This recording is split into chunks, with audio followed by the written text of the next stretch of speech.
I never thought my regular Saturday grocery run would end with someone getting arrested right in front of me. But honestly, when you live in a neighborhood run by an HOA president like Karen Mitchell, normal stopped meaning anything a long time ago. You'd think I'd get used to her hovering around. But that afternoon at Harris's Market, the moment I saw her eyeing me from across the produce section, arms folded, lips pursed, something in my gut told me, here we go again. Still, I just kept hunting for ripe avocados, you know? Some things are worth a little drama. Anyway, after what felt like forever, but was probably just 45 minutes, I finally made it to the checkout line. There was this sweet old guy ahead of me, counting out his change penny by penny. I just scrolled through my phone and waited, no rush. When he was finally done, I started unloading my cart, just relieved I could get out of there. The cashier, a young woman named Sarah, bright smile, friendly eyes, asked how my day was going. Pretty good, I told her, just glad to finally make it out of the line. That was moving slower than molasses. We both laughed, but as I reached for my credit card, a voice sliced through the noise so sharp you'd swear someone set off the store alarm. Stop right there. Put those down. Those are mine. You ever have one of those moments where time freezes and you realize, oh, this is really happening? I turned, and there was Karen, the legend herself, pushing her cart like a battering ram and shoving it dangerously close to my hip, finger jabbing the air. You cut the line, she practically snarled, loud enough for half the store to hear. I've been standing here for 20 minutes, and you just waltzed past me. Typical. Now, I'd been standing there for at least 10 minutes, so I just stared, genuinely confused, then glanced at Sarah, hoping she'd back me up. Sarah tried to stay calm. Ma'am, this gentleman was ahead of you.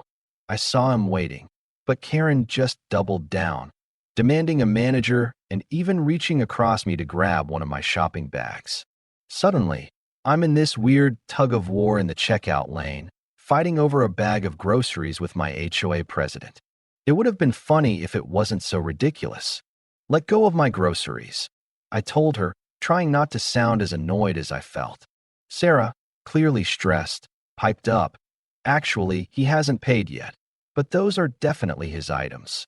Karen wasn't having it. Well, I was here first, so they're mine. You can start over. By now, a crowd was gathering, folks craning their necks to see what was causing the holdup.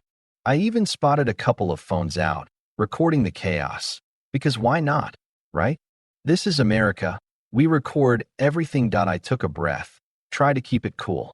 Look, I don't know what you think is happening here, but I've been waiting. I'm about to pay for my stuff. There are other lanes if you're in a hurry. That's when Karen really lost it. Don't you talk down to me. Do you know who I am? I'm the president of the Oakwood Heights Homeowners Association. I can make your life very difficult. I almost laughed out loud. More difficult than you're making it right now? That's impressive. The sarcasm just set her off more. She yanked the bag so hard it tore, apples rolling everywhere, eggs cracking on the floor, a bottle of olive oil shattering. It was a mess, literally and figuratively. Now look what you've done, she snapped, somehow making it my fault. You know what I mean?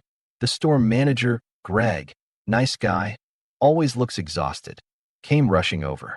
What's going on? He demanded, eyeing the mess. Karen jumped in, spinning this wild story about how I cut the line and attacked her when she confronted me. It was such a blatant lie I actually couldn't speak for a second. That's not what happened at all. I finally managed. She accused me of cutting and tried to take my groceries. Greg tried to play peacemaker, but Karen was on a roll, listing off HOA grievances, wrong mailbox color, parking violations, even my supposed lack of recycling skills.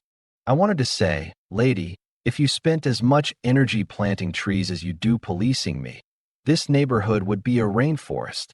Greg listened, then suggested maybe we both calm down.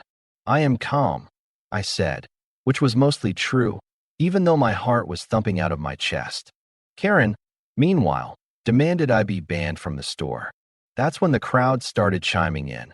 Someone suggested calling the police. A few others nodded. That won't be necessary, I said, not wanting this circus to escalate.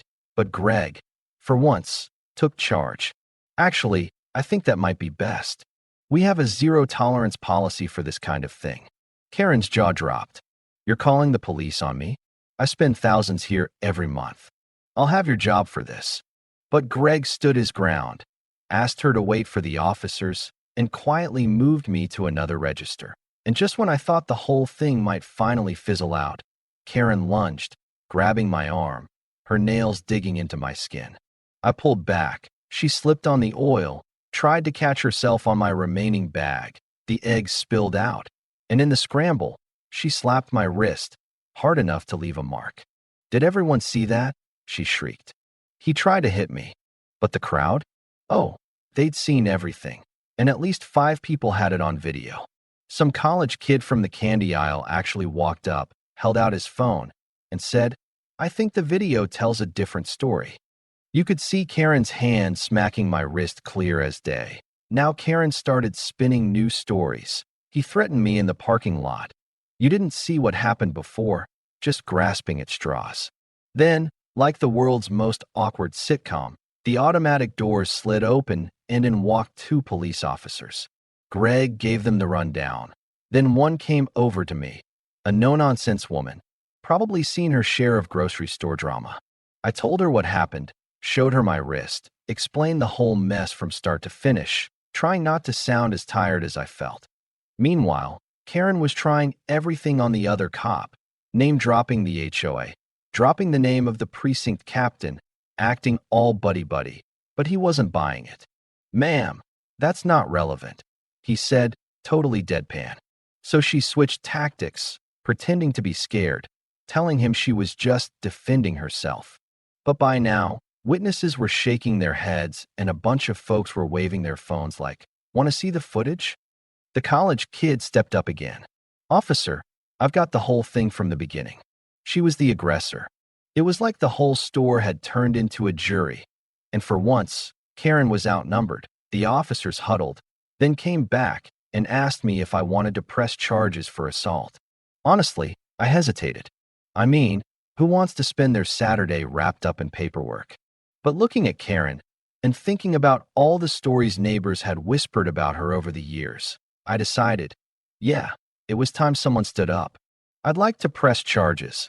I said. Karen's face went through about 7 emotions in 3 seconds. Shock, outrage, disbelief, then pure indignation. You can't be serious. It was just a tap. But the officer just asked her, nice and calm, to turn around and put her hands behind her back.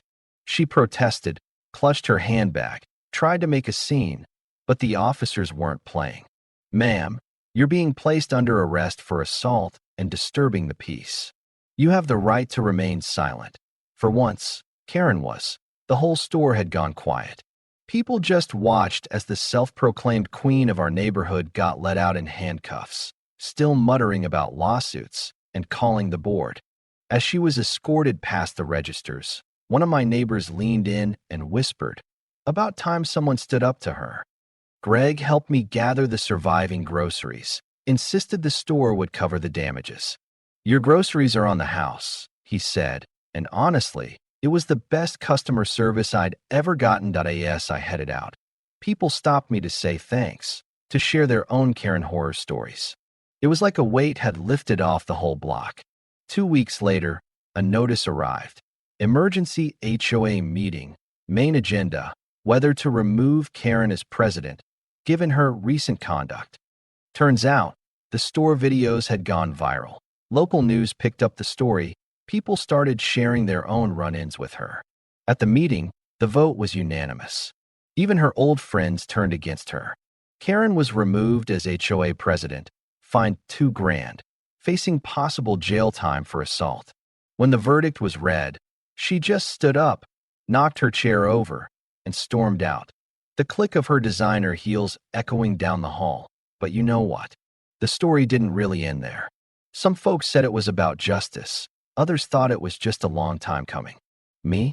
I still have to repaint my mailbox, but the air feels a little lighter around here now. Funny how one wild afternoon can shake up a whole community, or at least make you double-check who's behind you in the checkout line. So what do you think? Was pressing charges the right move? Would you have done the same? Where's the line between standing up for yourself and just walking away? Let's hear it.